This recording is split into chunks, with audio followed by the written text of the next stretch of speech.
A little boy carefully places his shoes side by side before stepping into his nursery. Around him, dozens of children move with quiet confidence. One child pours water into tiny cups without spilling a drop. Another comforts a younger friend who has begun to cry. No one is rushing them, no one is entertaining them every second, yet their concentration is remarkable. Their movements are deliberate. Their independence seems far beyond their years. Now, picture a different scene that feels familiar to many families. Breakfast is hurried, a screen distracts a restless toddler while adults race against the clock, toys pile up, conversations become shorter, and every spare moment is filled with noise. Parents work incredibly hard, yet many wonder why their child struggles to focus, becomes frustrated quickly, or seems unable to play independently for long. So, what creates the difference before a child even reaches their fifth birthday? Researchers studying early childhood development at institutions, including Harvard University's Center on the Developing Child, and neuroscientists around the world, have reached an important conclusion. The early years are not only about learning words or numbers, they are the years when the brain builds the architecture that supports attention, emotional regulation, memory, language, and decision making for decades to come. Across cultures that consistently achieve exceptional early childhood outcomes, experts have noticed something fascinating. Their strongest advantage is rarely expensive educational toys, intensive tutoring, or complicated learning programs. Instead, it comes from small, repeatable habits woven into everyday family life. These habits shape how children's brains organize themselves while millions of neural connections are forming every second. That is especially important before the age of 5 because the young brain is extraordinarily adaptable. Scientists describe this period as one of peak neuroplasticity, the brain's remarkable ability to create and strengthen pathways based on repeated experiences. Every conversation, every routine, every challenge a child overcomes becomes part of that construction process. The reparenting practices often associated with Japan have attracted international attention for precisely this reason. Their goal is not raising the smartest child in the room today. Their focus is raising capable, emotionally secure, resilient adults by starting with the foundations of brain development from the very beginning. The remarkable part is that these principles are available to every family, regardless of where they live or what resources they have. They rely far more on consistency than cost. In the next few minutes, you will discover 5 research-backed parenting habits linked to stronger attention, better emotional control, greater independence, and healthier cognitive development before age 5. More importantly, you will understand the neuroscience behind each one, why these habits influence the developing brain so powerfully, and how you can begin applying them in everyday life without changing your entire household overnight. The science behind these habits is far more compelling than many parents realize. One of the most influential pieces of evidence comes from the Center on the Developing Child at Harvard University. Decades of developmental neuroscience combined with longitudinal studies following thousands of children into adolescence and adulthood show that the quality of everyday interactions during the first 5 years has a profound influence on language, emotional regulation, executive function, and lifelong learning capacity. Executive function, the brain's management system, includes working memory, self-control, and flexible thinking. These skills consistently predict academic achievement and emotional well-being more accurately than early reading or counting alone. Researchers have also found that the developing brain strengthens neural circuits through repetition. Experiences that occur daily become physically embedded into the brain's wiring. Experiences that rarely occur gradually disappear through a process known as synaptic pruning. In other words, the brain keeps what it uses and removes what it does not. This is encouraging news. None of the habits you are about to learn require premium educational subscriptions, expensive toys, or highly structured enrichment programs. Children do not need a house filled with technology to build remarkable brains. They need environments that repeatedly exercise attention, curiosity, emotional security, and independence. That means every family can begin today. Pillar 1. Independence builds the executive brain. One striking habit observed in high-performing early childhood environments is that adults allow young children to complete age-appropriate tasks for themselves. A 3-year-old carries their own bag. A 4-year-old helps prepare the table. A child tidies their play area instead of watching an adult do everything.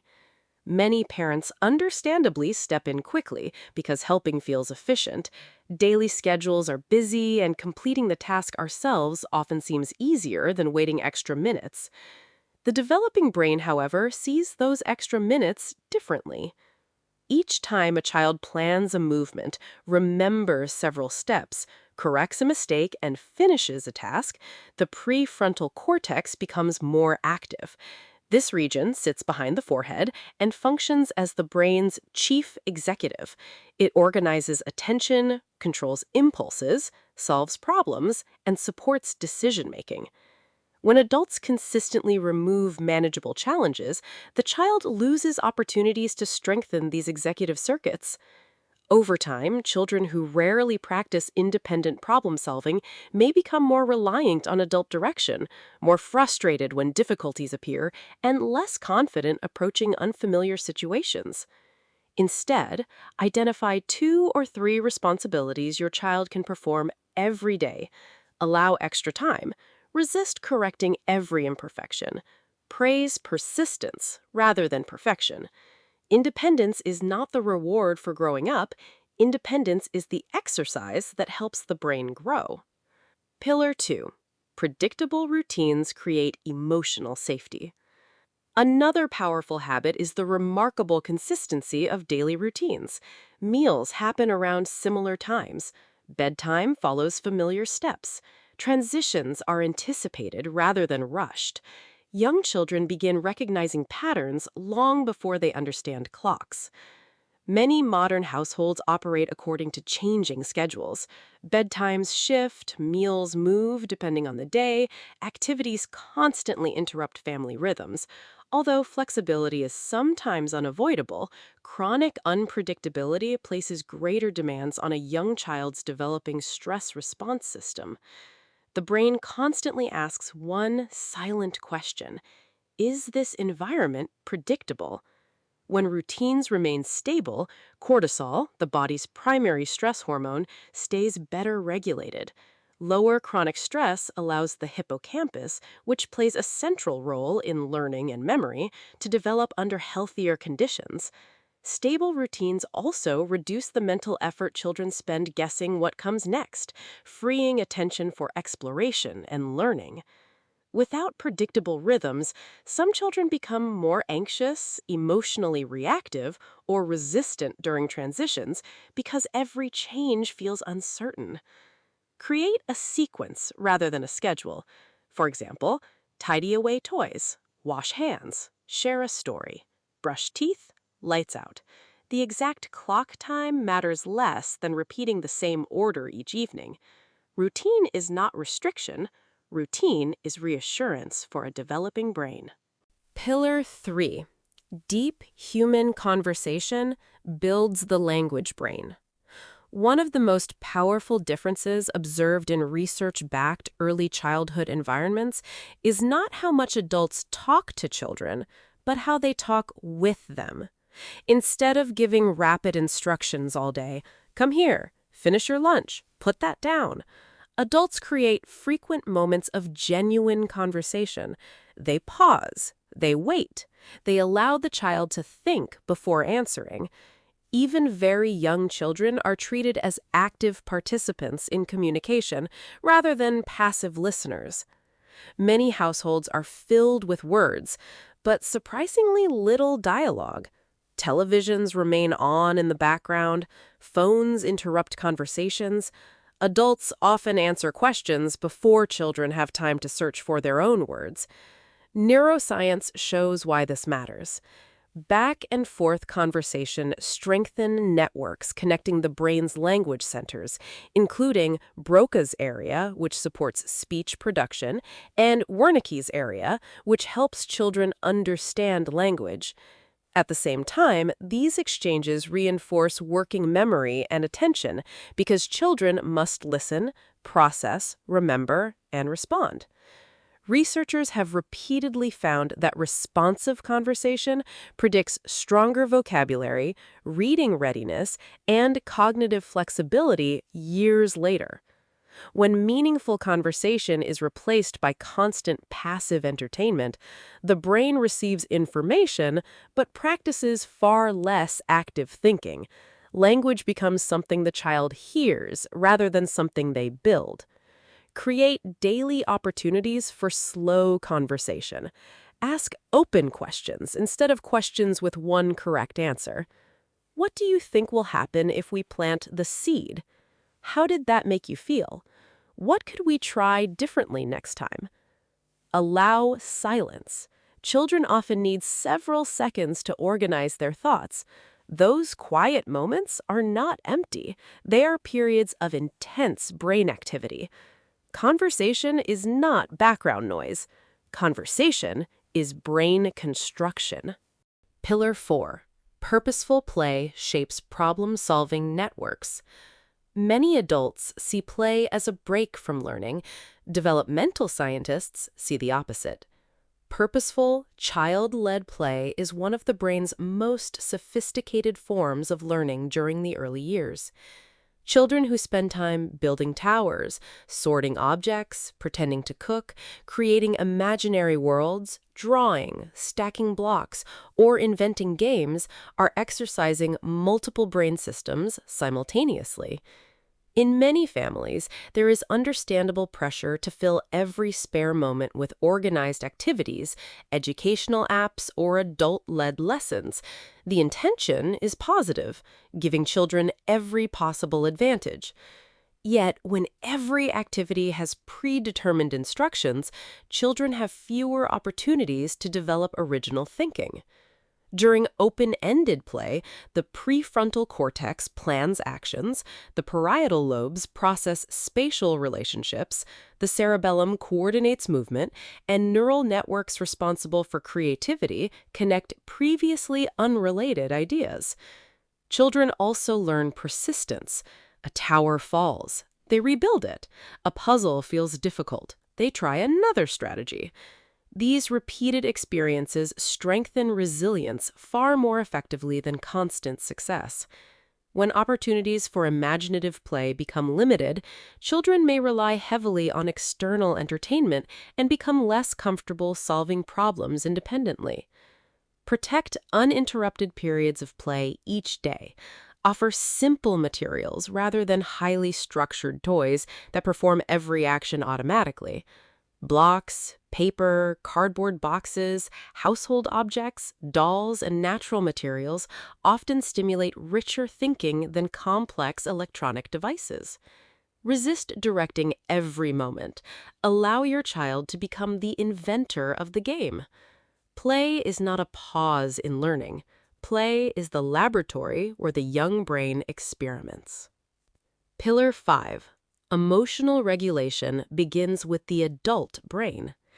Perhaps the most important lesson of all is this: young children borrow emotional regulation before they develop their own. When a toddler becomes overwhelmed, the parts of the brain responsible for self-control are still developing. The prefrontal cortex matures gradually over many years. During moments of distress, the emotional centers of the brain, particularly the amygdala, often react far more quickly than the reasoning centers. That is why children cannot always calm themselves, even when they want to. Many adults understandably respond to emotional outbursts by matching the child's intensity. Voices become louder, instructions become faster, everyone's stress hormones rise together. Research shows a different pattern produces healthier long-term outcomes. When caregivers remain calm, acknowledge emotions, and provide consistent boundaries, children's nervous systems gradually learn what calm feels like. Through thousands of repeated interactions, the brain strengthens pathways involved in emotional regulation, impulse control, and resilience.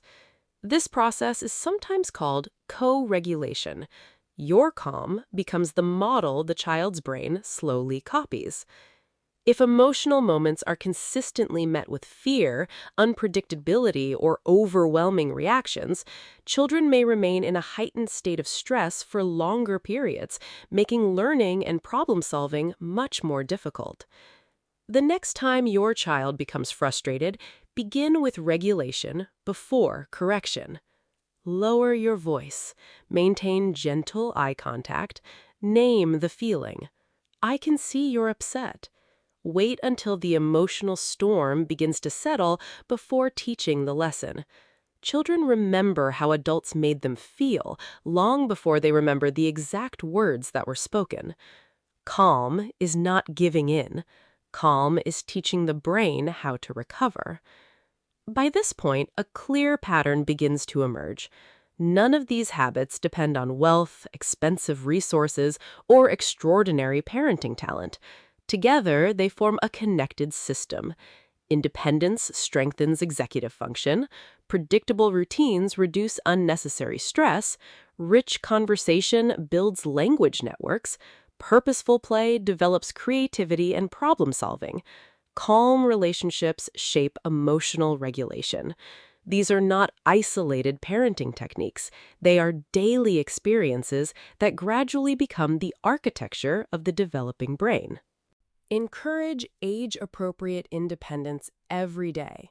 Small responsibilities strengthen the brain's executive functions, building confidence, planning, and self-control. Protect predictable daily routines. Consistent patterns reduce unnecessary stress and allow the brain to devote more energy to learning instead of uncertainty. Create genuine conversations, not only instructions. Every meaningful exchange strengthens language, attention, and critical thinking. Defend uninterrupted child-led play. Imagination, persistence, and problem-solving develop through exploration rather than constant direction. Model emotional regulation before expecting it. Your calm nervous system becomes the template from which your child's own self-control gradually develops. These 5 habits may appear ordinary when viewed individually. Together, they create an environment where the developing brain can build stronger neural connections day after day, year after year. As you think about your own family, which of these habits feels the most difficult to protect consistently, and what tends to get in the way? If that question feels uncomfortable, you are far from alone. Every parent faces competing demands, unexpected interruptions, and moments of exhaustion. The goal has never been perfection.